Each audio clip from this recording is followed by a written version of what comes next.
اللہ کے لیے قرآن میں ہے کہ ساری دنیا کے درخت قلم بن جائیں، سارے سمندر سیاہی بن جائیں، پھر بھی اللہ کے کلمات کو لکھنا چاہیں لکھ سکتے نہیں، اللہ کی شان بیان ہو سکتی۔ اس نے یہی بات حضرت علی کے لیے کر دی کہ دنیا کے سارے درخت قلم بن جائیں، سمندر سیاہی بن جائے، لکھنے والے انسان ہو جائے، جنات حساب کتاب رکھنے والے ہو جائیں، تو یہ سب ختم ہو جائیں گے لیکن فضائل علی ختم نہیں ہوں گے۔ تو یہ ہم نے اپنی کتاب سے روایت بیان نہیں کی تھی، خود آپ کے بزرگوں کی لکھی ہوئی کتاب سے بیان کی تھی۔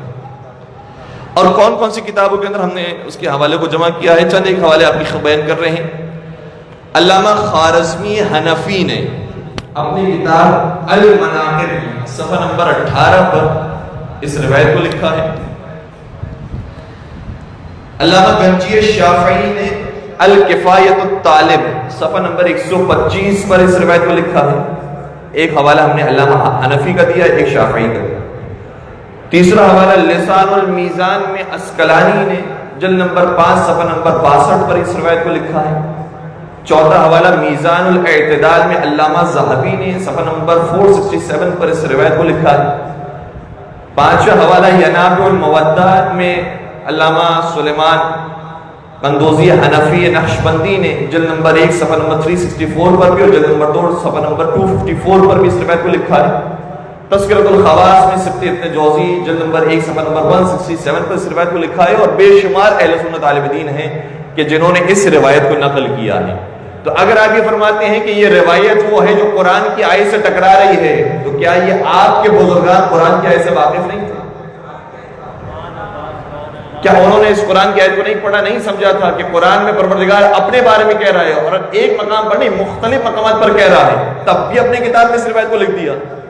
اور آپ تو ہمارے پڑھنے پر اعتراض کر رہے ہیں۔ اعتراض تو اس پر ہونا چاہیے جس نے لکھا ہے، ہم نے تو صرف نقل کیا ہے، تو جس نے لکھا ہے اس پر اعتراض ہونا چاہیے، اور یہ بڑے بڑے بزرگان اہل سنت نے لکھا ہے۔ اچھا، دوسرا جواب کیا ہے؟ دوسرا جواب یہ ہے کہ دیکھیں اس آیت کے اندر لفظ کیا استعمال ہو رہا ہے؟ لو کان البحر مدادا لکلمات ربی، اگر یہ سمندر سیاہی بن جاتا میرے رب کے کلمات کے لیے، تو رب کے کلمات ہے کون؟ پہلے تو یہ پہچانیے، رب کے کلمات کہا کسے جاتا ہے؟ جناب آدم علیہ السلام کے بارے میں جب یہ آیت نازل ہوئی فَتَلَقَّى آدَمُ مِنْ رَبِّهِ كَلِمَاتٍ، کہ حضرت آدم علیہ السلام کو کچھ کلمات عطا ہوئے کہ جس کے بعد ان کی توبہ قبول ہوئی ہے، تو کلمات سے مراد کیا ہے؟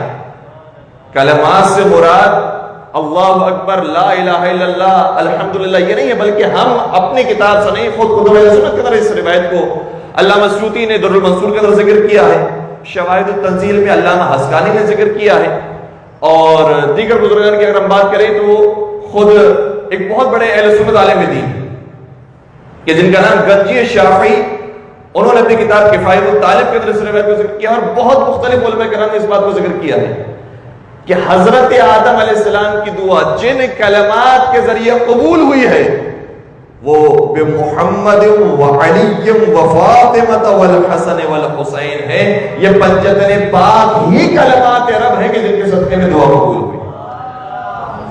تو اگر قرآن یہ کہہ رہا ہے کہ تم لکھنا چاہو گے خدا کے کلمات کو، تم ختم ہو جاؤ گے، کلمات ختم نہیں ہوں گے، تو اس کا مطلب یہ ہے کہ تم ختم ہو جاؤ گے، فضائل پنجتن پاک ختم نہ ہوں گے۔ یہ دوسرا جواب ہے کہ کلمات کا لفظ آیا ہے۔ تیسرا جواب اتفاق سے ایسا ہے کہ جو زیادہ افراد کو قانع کر رہا ہے کہ انہوں نے کہا کہ پروردگار اعلیٰ نے قرآن میں اپنے لیے لفظ استعمال کیا ہے، اپنے لیے آیت لے کر آئے ہیں، لکلمات ربی اپنا نام آیا ہے اس کے اندر، تو کیسے ممکن ہے کہ کوئی اور ذات اس کے اندر شریک ہو جائے، کوئی مخلوق خالق کے اندر شریک ہو جائے، کوئی عابد معبود میں شریک ہو جائے، یہ کیسے ممکن ہے؟ تو ان سے بھی عرض کریں گے کہ قرآن میں متعدد مقامات ایسے آئے ہیں کہ جس میں پروردگار نے جب اپنا ذکر کیا ہے تو اپنے ساتھ دیگر مخلوقات کا ذکر بھی کیا ہے، اور ان میں سے ایک موقع یہ ہے کہ جب پیغمبر کے ازواج کا ذکر ہو رہا ہے کہ دو ازواج ایسی تھی کہ جنہوں نے آپ کو بہت پریشان کیا، نام ذکر نہیں ہے لیکن آپ خود بہتر جانتے ہیں، تو کہا کہ آپ پریشان نہیں ہو، آپ کا مددگار موجود ہے، اور کون مددگار ہے؟ فَإِنَّ اللَّهَ مَوْلَاهُ، پروردگار آپ کا مددگار ہے۔ اور پھر آگے شاہ فرمایا